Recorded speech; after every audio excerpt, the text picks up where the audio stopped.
Hi everyone and welcome to the video. I'm going to give you 3 builds and setups for my 3 S-Class cars I'm using this week in the S-Class Open Series. And starting things off, we've got a monster of a car, love it. The 2019 Bugatti Divo.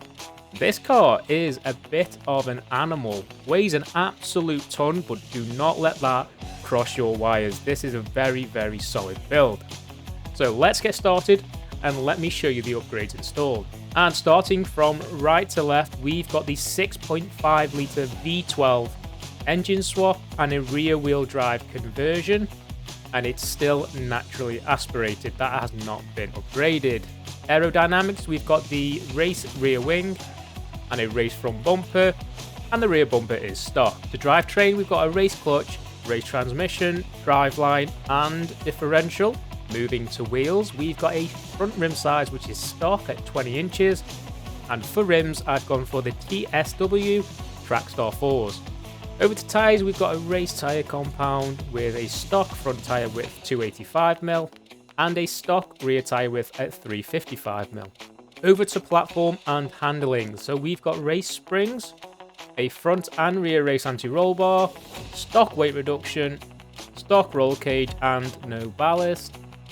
Engine is all completely stock, and so is fuel and air. So they're the installed parts. Let's go over to the tune itself. Now we've got 31 psi on the front and 32.0 psi on the rear. The gearing I've gone for is 6.10 final drive, and these are the individual gearing ratios that I've opted for. Alignment -1.6 on the front, -1.3 on the rear. For toe angles, we've got front and rear both on 0 and a front caster angle at 7.0. Anti-roll bars, we've got 20.45 on the front and 26.47 on the rear. Spring stiffness, that's at 790.1 pounds per inch on the front and 890.1 on the rear. The ride height on the front is 3.7 inches and 3.9 inches on the rear. Bump stiffness, I've got 4.2 on the front and 4.5 on the rear, and a front rebound at 9.0 and a rear rebound at 9.7. For suspension geometry, the roll center at the front is 7.9 and the roll center on the rear is at 7.1, with an anti-dive at 30.4% and an anti-squat at 20.5%. Downforce, we've maxed out downforce front and rear at 260 pounds on the front and 379 pounds on the rear. For brakes, I've got the balance at 50% and the pressure at 150%. The acceleration is at 35% and the deceleration is at 10%. If there's anything I do recommend, give this car a go. It will surprise you. It did me, and I'm very glad I did tune this car.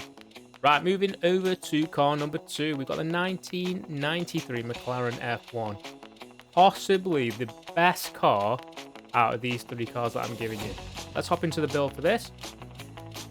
As per usual, let's start from right to left. We've got in conversions, we've got a stock engine swap, so we've still got the 6.1 litre V12 with a stock drivetrain and naturally aspirated.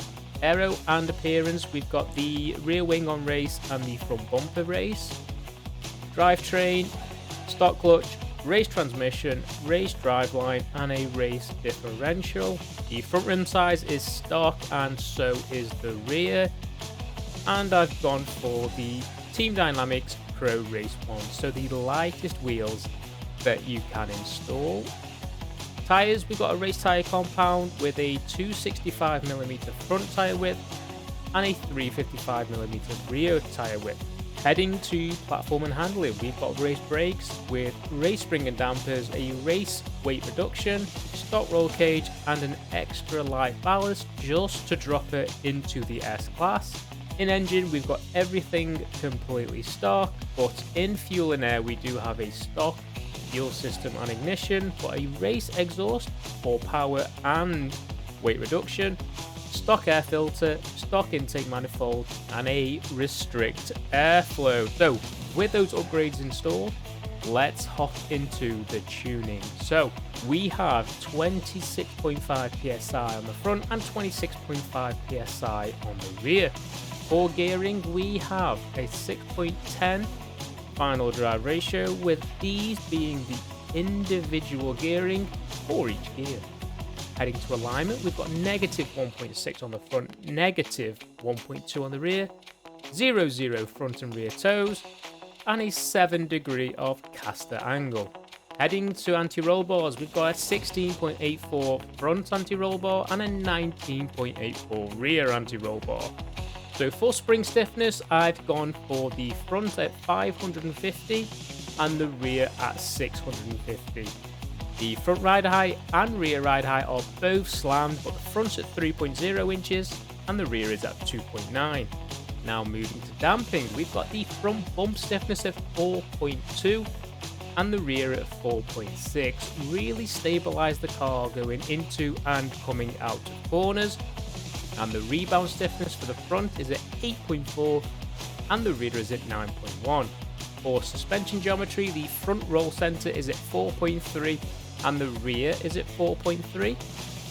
If you do want a bit more exit rotation, knock this up maybe 2 or 3 clicks and it will do you justice, but other than that, this is a very well balanced out ratio. The anti-dive is at 54.9% and the anti-squat is at 5.7%. The aerodynamics, the front and rear are both maxed out, but the front is at 155 pounds and the rear is at 269 pounds. For brakes, the balance is at 50% and the pressure is at 150%, with a differential of acceleration at 80% and the deceleration at 10%. This was the standout for me. This was my best car out of the 3. Now, let's move on to car number 3, which just so happens to be another retro classic motor. We've got the 1981 Ford number 2 Zaxbyed Racing Capri Turbo, and this is one mean looking and sounding car. So let's hop into this and let me run through the upgrades I have installed. We've got a stock driveline. All wheels, we've got a stock front rim size at 16 inches, got a 20-inch rim size on the rear, and I think these are the heaviest wheels, but I've gone for the Borbit A's. Moving to tyres, we've got a race tyre compound with a stock 295mm front tyre width and a stock 355mm rear tyre width. In platform and handling, we have race brakes and an extra heavy ballast to drop that PI by adding more weight and making the car more balanced with its 50-50 weight distribution. In engine, we've got stock pistons, and in fuel and air, likewise, everything else is stock. But they're the parts installed on this Capri. Now, let's get into the tune. So, starting with tyres, we've got 25 psi front, 24.5 psi on the rear. Moving to gearing, we've got a final drive of 6.10, and these are the individual ratios for each gear. The alignment, I've got a negative 1.5 front camber and a negative 1.1 rear camber. For toe, I've got the front at 0 and the rear at 0 as well, and a 7 degree of caster angle. Anti-roll bars, we've got 26.28 on the front and 14.25 on the rear. A lot of mid-corner oversteer from this car, but if you do want a bit more rotation, just drop that front roll bar to maybe 22, 23. You'll get that extra bit of rotation that you require should you need it. For spring stiffness, we've got 500.9 on the front and 667.9 on the rear, and a front ride height at 2.9 inches and the rear at 5.4. Heading to damping, we've got the front bump on 4.2 and the rear on 4.1, and a rebound stiffness of 8.5 front and 8.3 on the rear. Suspension geometry, I've got 5.1 inches on the front and 2.8 for the rear, with an anti-dive at 57.4% and an anti-squat at 22.3%. Aerodynamics, we've got 276 on the front, 303 on the rear, so max front and rear.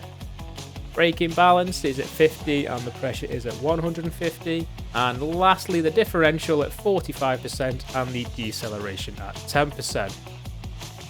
Do me a favour, if you haven't already, drop me a comment or like the video, would appreciate it. But as always, take care of yourselves and stay tuned for more.